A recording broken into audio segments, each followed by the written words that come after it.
CBI ni soi bustun mung naicir mung notui tongkosong lukurok puito belja haine bagai judicial investigation changa leader of opposition kokangkha LOP Jitendra Chaudhary CBI ni soi bustun mung no sumoti sawai judicial investigation changa leader of opposition kebone bodolni adong Jitendra Chaudhary bini kokangkha badha kotorni tongkosong lukurok CBI ni sakao puito belik thangka haine bagai DGP Onrok Dhonkor langma chomnotui thmani tui soi bostum soi nacher mungni bagai judicial investigation yapleschna nango shaka LOP Jitendra Chaudhary কে যে ঘটনাটা ঘটল অত্যন্ত দুঃখজনক মর্মান্তিক এবং ভাষায় প্রকাশ করার মতো না।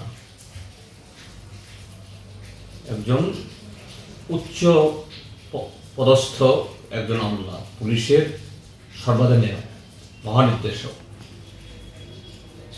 তিনি তার অফিসে যেভাবে এখন বলা হচ্ছে আত্মহত্যা করেছে, অস্বাভাবিক মৃত্যু। ত্রিপুরা রাজ্যের ইতিহাসে এরকম দ্বিতীয় কোনো ঘটনা নেই। হ্যাঁ, মানুষ নানা বয়সে এরকম দুঃখজনক ঘটনা হয়,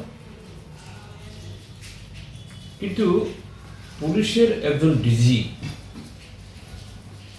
যিনি এসডিপিওর পদ থেকে পুলিশের একদম নিচুতলা থেকে সর্বোচ্চ স্তরে উঠেছেন এবং সর্বভারতীয় বিভিন্ন গুরুত্বপূর্ণ পদ সামলেছেন। এই সমস্ত ঘটনা এগুলো খুব কাছ থেকে দেখা তাদের, এবং এগুলো সামলাবার মতো সে মানসিকতা যারা এই জাতীয় কাজে যুক্ত আছেন অন্যান্যদের থেকে তাদের বহুগুণ বেশি। যদি আত্মহত্যা যদি হয়ে থাকে, এখন তদন্ত বলবে, হয়েও থাকে, কোন পরিস্থিতি তাকে এরকম একটা চরম সিদ্ধান্ত নিতে বাধ্য করবে, এটাই হলো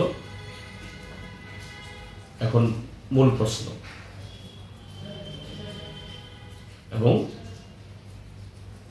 এই যে ঘটনাটা, দুঃখজনক ঘটনাটা হলো, এর সাথে গত 8.5 বছর ধরে ত্রিপুরা রাজ্যের মধ্যে যে অস্বাভাবিক পরিস্থিতি চলছে,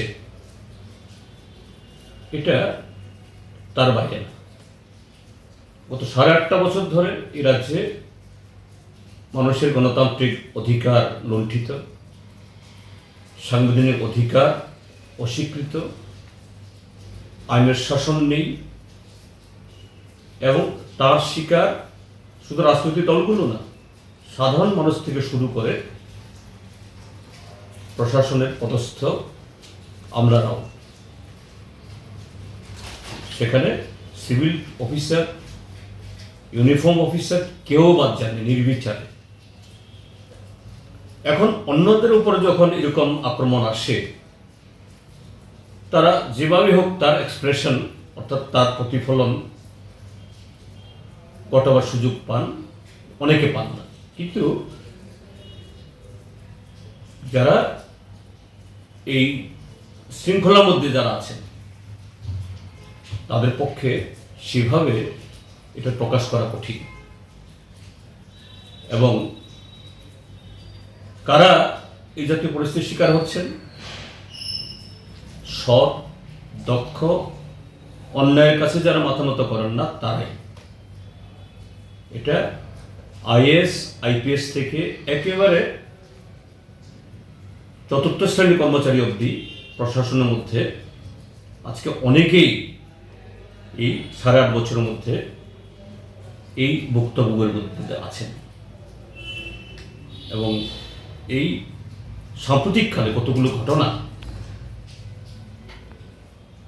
ব্যক্তিগতভাবে তার সাথে আমার 2-4টা ঘটনায় কথাবার্তা বলতে হয়েছে, চিঠি দিতে হয়েছে।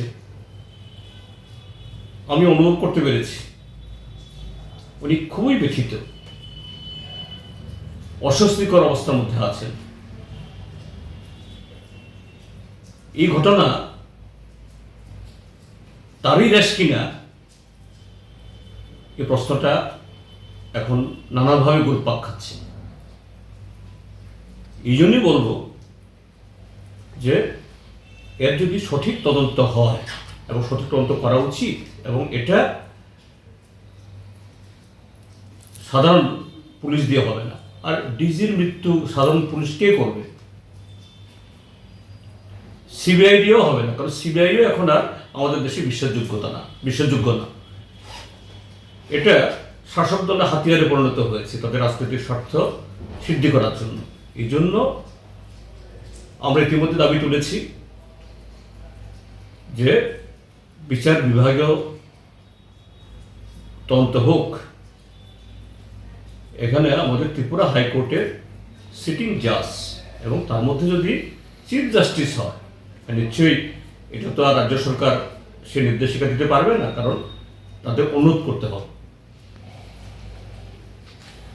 রাজ্য সরকার যদি সৎ হন, তারা যদি মনে করেন এই ক্ষেত্রেতে ধনকর সাহেবের মৃত্যুর আসল সত্য রহস্য উন্মোচিত হোক, এটা বলার হিম্মত যদি তারা রাখে, মন্ত্রিসভা থেকে সিদ্ধান্ত গ্রহণ করে হাইকোর্টকে অনুরোধ জানানো হোক। স্যার একটু আগে